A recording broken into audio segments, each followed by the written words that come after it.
Curiosity made him pause. Elias Boone was not a man easily startled by beauty, yet something about the figure standing in the snow outside the Silver Pine Saloon rooted him in place. He'd come down from his mountain cabin only for supplies, flour, salt, a new axe handle, but now the rest of the world seemed to fade behind a curtain of white. The woman was young, maybe 28, though hardship had etched fine lines around her mouth. Her hands were bare, her dress thin, her breath visible in the freezing air. Still she stood tall, chin raised against the jeers of passing men. Elias lingered in the shadow of his horse, studying her. He'd seen beggars before. The mining town had plenty, drifters, widows, and those left behind when fortune moved on. But this woman was different.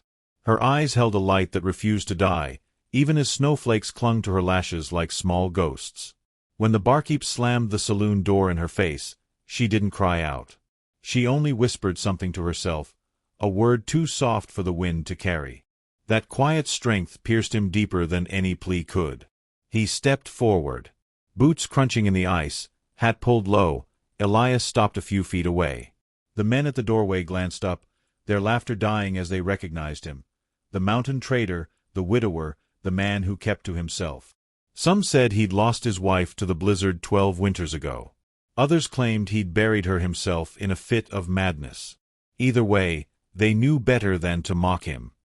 He was rich enough to buy half the town, and lonely enough to let it burn if pushed. "Miss," he said, voice rough as unpolished timber, "you need shelter. You'll freeze before morning." She met his gaze with a kind of defiance that both shamed and stirred him. "Ain't got money," she replied. Her voice was hoarse, thin from hunger.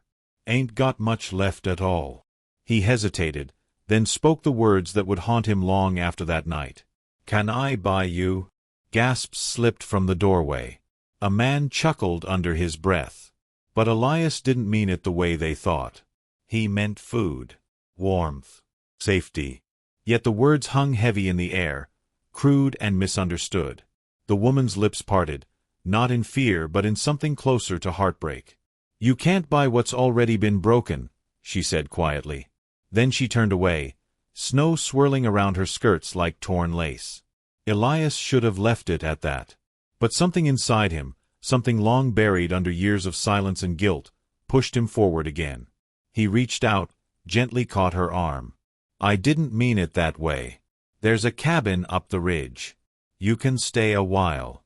Just until the thaw." Her gaze flickered over him, the worn coat, the leather gloves, the exhaustion in his stance, and after a long moment she nodded. It was not trust, but surrender to necessity. They rode through the storm in silence. The road wound upward through dark firs, snow piling high on the trail. Elias guided the horse slowly, feeling the cold bite through his coat. He had not shared a saddle with another soul in years. The weight of her behind him, the faint warmth of her breath against his neck, stirred memories he'd sworn never to feel again. When they reached his cabin, a sturdy log home crouched beneath a ridge of frozen pine. He helped her down and opened the door. The fire inside still smoldered from the morning. He ladled soup into a tin bowl and set it before her. She ate without speaking, her eyes darting toward the corners of the room as if afraid something might lunge from the shadows. Only after the bowl was empty did she whisper her name. "Clara May Dawson." He repeated it under his breath, tasting the sound like a word from another life. "Elias Boone," he said, though she already seemed to know. People in town always did. For 3 days, they spoke little. Clara slept near the hearth, waking from nightmares with muffled cries. Elias repaired the roof, chopped wood, stayed busy to drown the ache of her presence. Yet every evening he found himself watching her as the firelight touched her face. There was beauty there, faded, fragile, but more than that, there was will.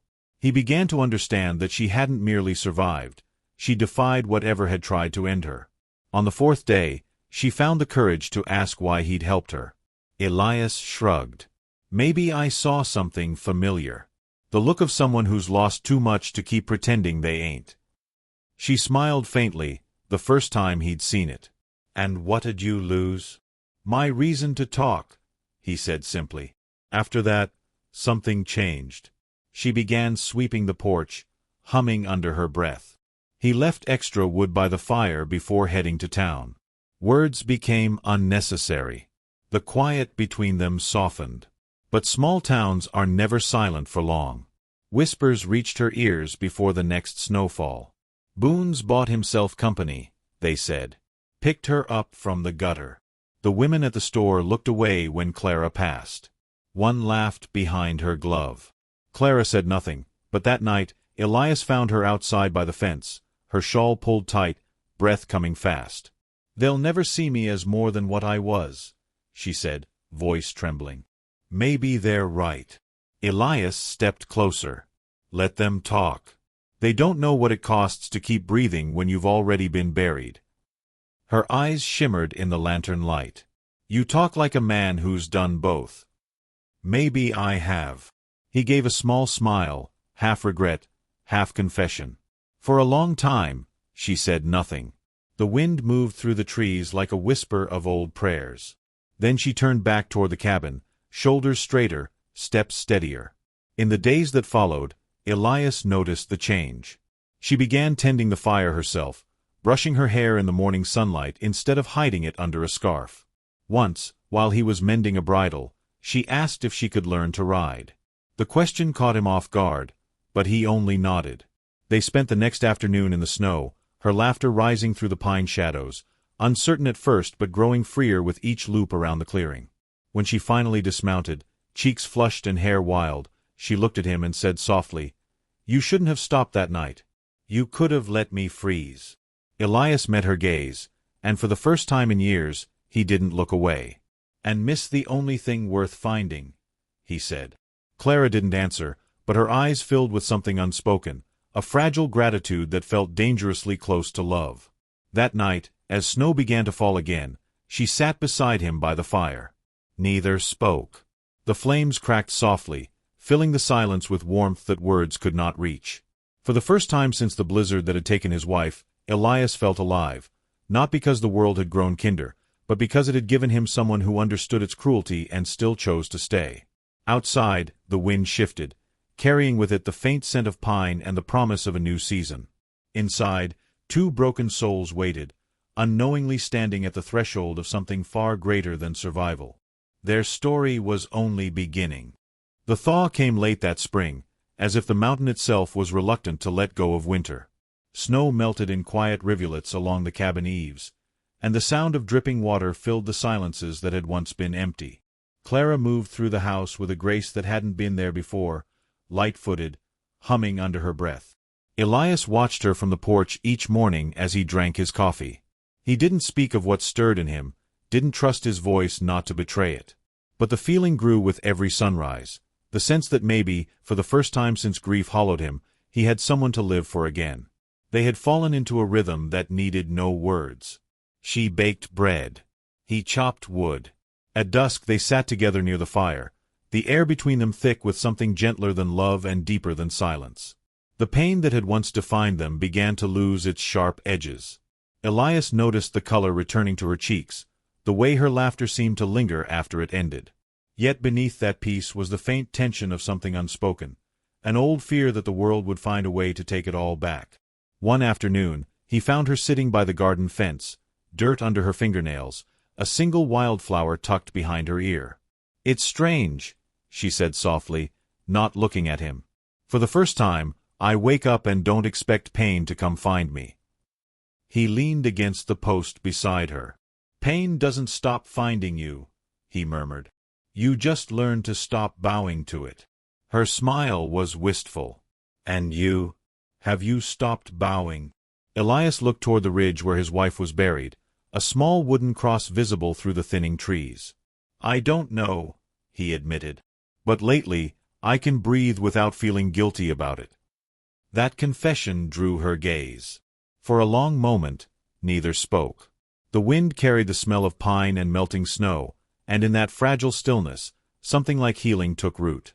Yet peace, in towns like Silverpine, never went unnoticed. Rumors grew again, faster than spring grass. People whispered that Elias had gone soft, that Clara had bewitched him. When she rode into town for supplies, she felt their stares on her back, their whispers cutting deeper than frostbite. By the time she returned to the cabin, her face was pale, hands trembling. Elias tried to comfort her, but she shook her head, the words spilling out in broken bursts. "They'll never see me as anything but bought," she cried. "They'll never let me be clean." He reached for her, but she stepped back. "You gave me safety, Elias, not freedom. I can't stay hidden forever. I have to be more than a woman someone rescued." Her pain struck him like a blow. He wanted to argue, to tell her that she was already more, that every breath she took was proof of her own strength. But words felt small beside her truth. He could only say, "Then don't stay for me. Stay because you've earned this place, this peace." For a long moment, she stared at him, eyes brimming with confusion and gratitude. Then she lowered her head and whispered, "You talk like you're sending me away."